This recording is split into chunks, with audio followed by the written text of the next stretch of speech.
If you're interested in what I look like in real life and want to learn more about me, then follow my Instagram page at Joe the Insomniac. My youngest child recently came back from a camping trip with his school. While he's telling me what a great time he had, I couldn't help but remember my weird experience while camping in the woods. In the year 2000, I was living in England, my home country. I just turned 23 and went through a difficult breakup, losing my home. Needless to say, I was pretty depressed, mopping around my parents' home for a few months while working in a dead-end job. One of my older colleagues would always ask me what I'd done the previous weekend, and it's usually nothing. He told me that he'd gone wild camping from Friday through Sunday in a forest area north of my town. The way he told the story of camping under the stars, building a fire, getting away from it all, really seemed to be something I needed. I always loved camping as a young child and a teenager, but I'd always been accompanied by friends or family. The prospect of camping alone filled me with intrigue and excitement for the first time in months. I said to him to specify the equipment I would need, and we set off to the camping outdoor store. My weekend was filled with planning where I'd go. I bought ordnance survey maps which allowed me to identify interesting places that my colleague had mentioned, and to find the easiest way there by public transport. On the Friday, I brought the minimal amount of camping equipment with me to work, leaving a few hours early. I packed up my stuff, heading to the bus stop to take the bus which would lead me to the closest possible location where I intended to camp. Now I can remember quite vividly the feeling of calm as the bus trotted along a small country lane. The golden light of the evening streamed in through the windows. Feeling of warmth gone all across my face. I felt happy, excited, and alive. The depression that I'd been feeling had dissipated. In my stop, I hopped off the bus, pulling out my map and compass, making my way towards my intended destination. The walk took me approximately 1.5 hours to find the area where I was meant to be camping. It looked a bit too open for my liking, so I continued onwards for another 10 or 15 minutes, until I found a place that was more enclosed. The late afternoon and evening was uneventful. I pitched a tent, cooked some food I brought with me on a little gas stove. I laid on the grass and enjoyed the peace and quiet. I remembered feeling sleepy as it got to around 10 PM, so I climbed into my bed and read by the torchlight.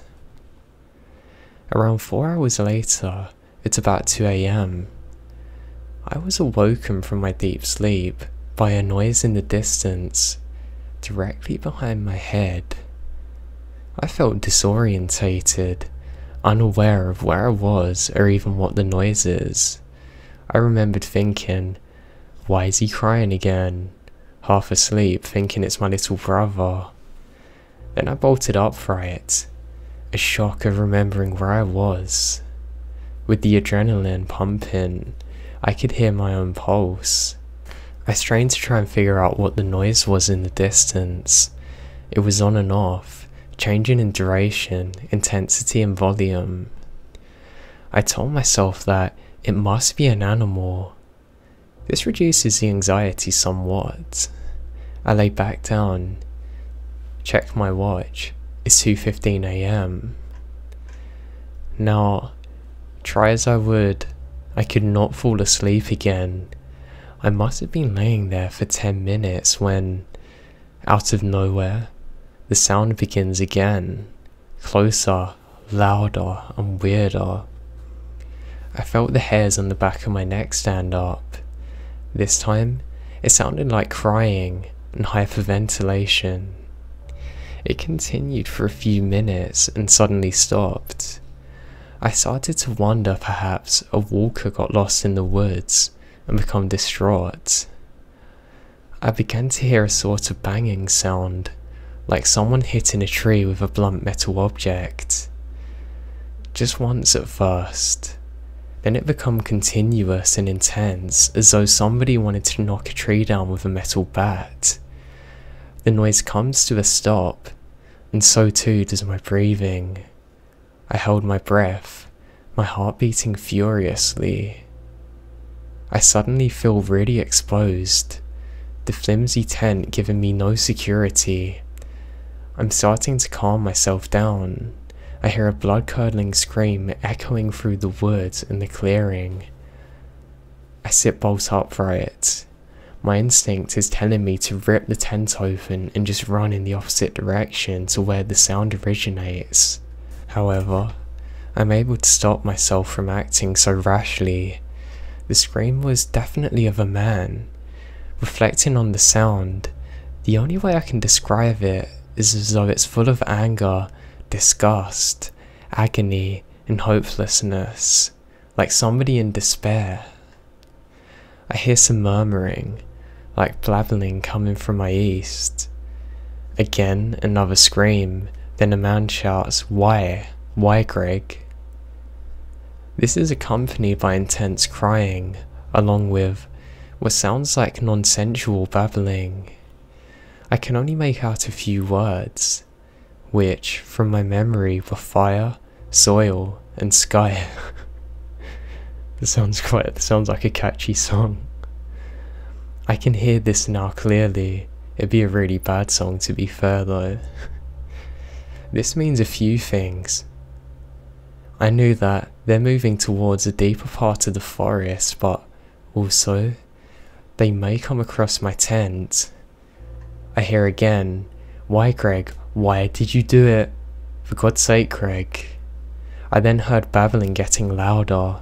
At first, I thought they were just talking louder, but then heard the breaking of twigs underneath my feet. It sounded like the person was stumbling, sometimes falling to their knees, hitting the ground with something and getting up again. At this point, I was crouched in my tent. My senses strained to hear what the hell was going on. Then it kind of stops. I didn't hear any footsteps, babbling, screaming, or anything. Like the man had just evaporated. I remember checking my watch. It's 3 AM. After a few minutes, I unzipped the tent in the most noiseless way possible and slipped out.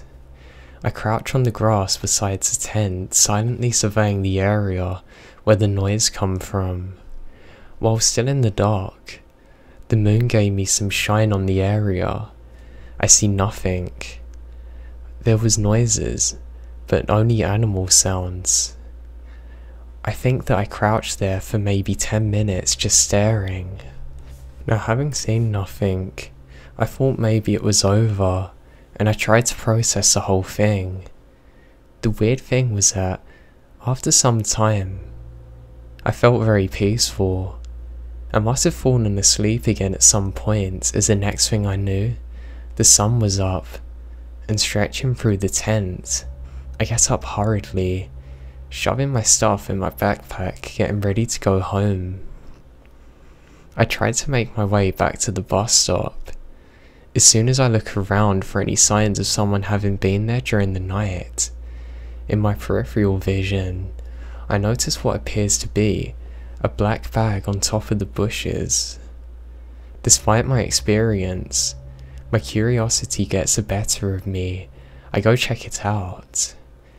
It was not a bag, but an old leather bomber jacket, in really bad condition. I'm not sure if it had been there before. I didn't think it had been. I didn't want to touch it. I picked up a stick and flicked it over. I was shocked to see what appeared to be a large mallet. After seeing that, I wanted to go. I ran through the woods back to the bus stop. After reaching my town, I went to the police just to inform them of what had happened. It's been so many years since, but I remember it all as though it was yesterday. I cannot imagine why anybody would have been walking through a forest that was so remote at 3 in the morning. The whole thing was so weird. It's the craziest thing that's ever happened to me.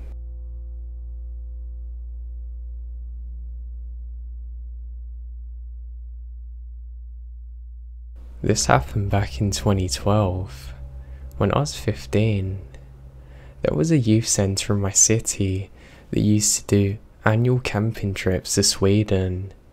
Me and 2 of my friends, Sarah and Michelle, decided to go. The campground was set with an office and kiosk at the entrance, and all of the caravans and tents were behind it. In front of the office was a giant parking lot that you would have to cross to get to showers and bathrooms. The office was located in one corner, and the bathrooms in the opposite further away. There were 3 male teachers with us on the trip. Every day, they would take us to the supermarket nearby, in case we wanted something that the kiosk didn't sell. While we were in line to pay, we noticed a guy, probably in his early 20s. He dressed in black cargo pants, big leather boots, and a leather jacket, despite it being over 30 degrees outside. But the most notable thing about him was his hair, or lack of. He had no hair, no eyebrows or eyelashes. He looked as though he'd gone through chemotherapy. We felt bad for him because he was so young. We talked about him on our way back. When we got back, we hung out a bit just chilling in the lake, before we went to the kiosk to buy something to drink. We saw him again. We thought it was coincidence, even though there weren't that many people on the campsite. He could have been living there. Later that afternoon, Sarah had to use a bathroom, and because it was a fair way away and slightly deserted, me and Michelle went with her. There was a bench and a table just outside of the cabins that held the bathrooms. Guess who was there? The same guy from earlier. He was sitting there with 3 friends, 2 girls and a guy. And when the guy got close, he stood up. He looked like he wanted to say something. Sarah and Michelle, who had always been a bit paranoid, speeded up and went into the bathroom. But I hung back a bit, asking if he wanted anything. He looked after my friends and started shaking his head no, and sat back down. I kind of stood there for a couple of seconds, because he appeared sad. Me and Michelle sat there in the changing room, adjacent to the bathroom. After a couple of minutes, one of the girls comes from outside, started speaking in Swedish. Even though the Scandinavian language is similar to each other, it can still be hard to understand. So we spend the next couple of minutes explaining that we're not Swedish, before she started speaking broken English. She told us that her friend, the bald guy, was very shy, and if we just wanted to speak to him for a couple of minutes. Now, with 3 girls in a foreign country, he was at least a couple of years older than us. We didn't want to speak to him. We tell her this. She was talking with us for more than 20 minutes. In the beginning, she just wanted us to speak to him. Then she wanted us to go to his tent with him. Then she asked us to sleep with him. At this point, she was very frantic and kept switching from Swedish to English. She said, "You just need to sleep with him. Can you do that for me?" At this point, Sarah was finally done in the bathroom and come out to see what was happening. The girl looked as though she's about to cry and left the room. Sarah wanted to see who it was. So we all looked out of the little window, and I'm so glad we did. We saw the girl say something to the guy. He looked over to the bathroom door, slammed his fist onto the table, got up, and walked over to the door. We didn't know what to do. He was blocking the only exit now. So we all went into the little bathroom, locked the door. We then hear him knocking on the door to the changing room. We hold our breaths. After a while he knocks again, but we still kept quiet, not even moving. After a while, we heard the door open, but he was clearly trying to be as quiet as possible. He slowly walked towards the bathroom door, and all we could hear was a heavy sound of his boots on the floor. He sat down just outside of the door. For 45 minutes, we could hear his breathing outside of the door. For those 45 minutes, we didn't care how much noise we made. He already knew we were there. We tried to find the number for the Swedish police, but we didn't have any service on our phones. Because we're in a different country, we didn't have our teachers' numbers, so we couldn't call them. We just sat there panicking for the most part. Suddenly, he gets up, kicks a door, and walks out again. We were dead quiet and didn't move for another 10 minutes, scared that he's trying to lure us out. All of a sudden, the door opens again. We can hear someone fumbling with something, either keys or tools. We were afraid that he had something to open the door with, but remembered that this tiny little box that you'd put money in to get the showers started.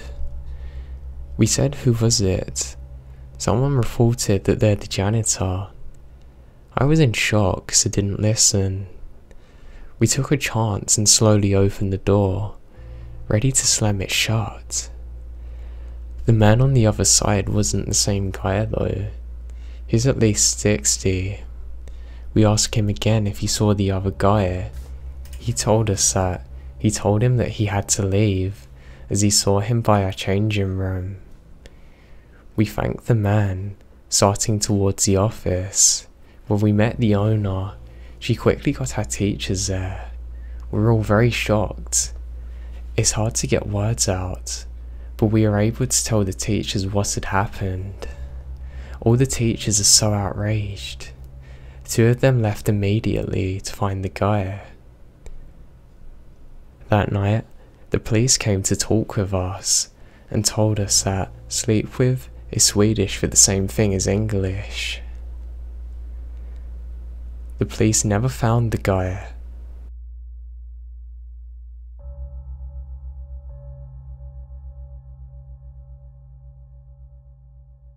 This happened about 6 years ago, if I remember the year correctly. It was time for my first ever overnight stay at a summer camp. I was pretty excited.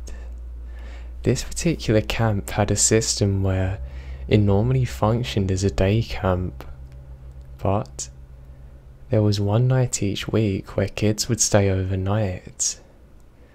I was a socially awkward kid, so I avoided these overnight stays as much as possible. For this one time, I decided to be brave, have some fun, and try it myself. Only after did I regret it. So before I explain what happened, I'll briefly give you an outline of the camp. It was situated near the shore of an isolated lake, which had very few houses on it. My camping ground decided to take advantage of that and agreed to set up a few feet from the shore, in a small clearing located near a small path. Much of the shoreline was walled off by low-lying underbush, including the area we're in. So flash forward to night time. We've set up our tents and sleeping bags. We've eaten our s'mores, and we've just set up our sleeping arrangements. I'm in the large tent with 3 others, sitting a few feet from the path that ran through the clearing. We're whispering amongst ourselves, talking about the best camp activities, the nicest counsellors, usual camping stuff. We're just about to say our goodnights when we hear the faint hum of a motor coming from the lake. It's unusual for people to be out late at night on a motorboat on a small and isolated lake. We initially blow it off as somebody fishing. However, the noise grows louder. I begin to hear what sounds like drunk people cackling. At first, this isn't scary for me. I assume it's just drunk people having some late night summer fun. My tent mates agree. We try ignore it, but we start to getting nervous when we hear cackling and chatter. It's getting quieter now. I hear the engine shut off. It sounded like people were quietly disembarking at the camp's fishing dock, which is a few hundred feet away. For a couple of minutes, I hear total silence. We're terrified. 2 of my tent mates are completely still, while the other is fidgeting and shaking. Now looking back on it, the place itself shouldn't have been scary, but something felt distinctly off about the whole situation. My gut instincts were right. I start hearing slow, methodical footsteps, creepily slow along the path. It's clear this intruder is intent on being as quiet as possible, but it's easy to hear when somebody's walking in a forest full of sticks. I'm listening to their steps as they approach our campsite at a painfully slow pace, when suddenly they stop and grunt. At this point, it's clear that 1, it's a man, 2, the person should not be here, and 3, someone was watching us when we set up the campsite. There was no way he could have known where we were without watching us. The man stands for what feels like an eternity before he begins to move again, but the sounds I hear terrify me. He's moving towards our tent. All my tent mates are laying completely still, mortified, not moving a muscle. He approaches our tent, walking right up on it so that we can see the silhouette of his legs outlined by a faint moonlight. He stands for another few seconds, then places his finger on the tent. He drags it across, beginning to walk.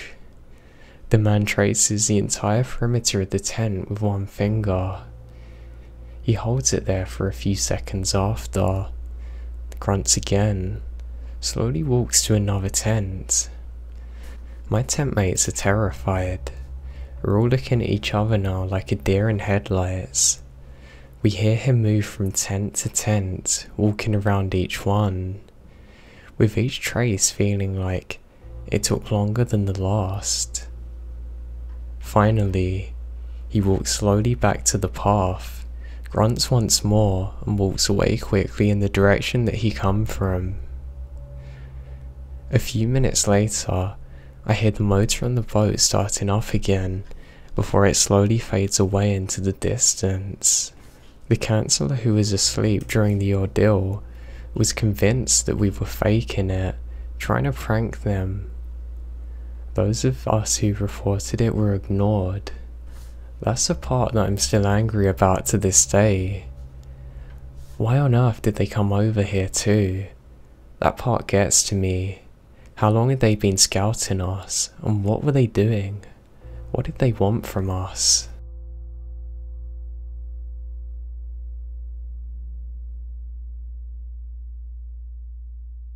Three years ago, my girlfriend and I had decided to hike up near her parents' place in Oregon when we went to visit them for 1 week. We decided to bring our camping gear with us and stay the night. I had only been camping once before, and it was in the Boy Scouts, so it had been a long time.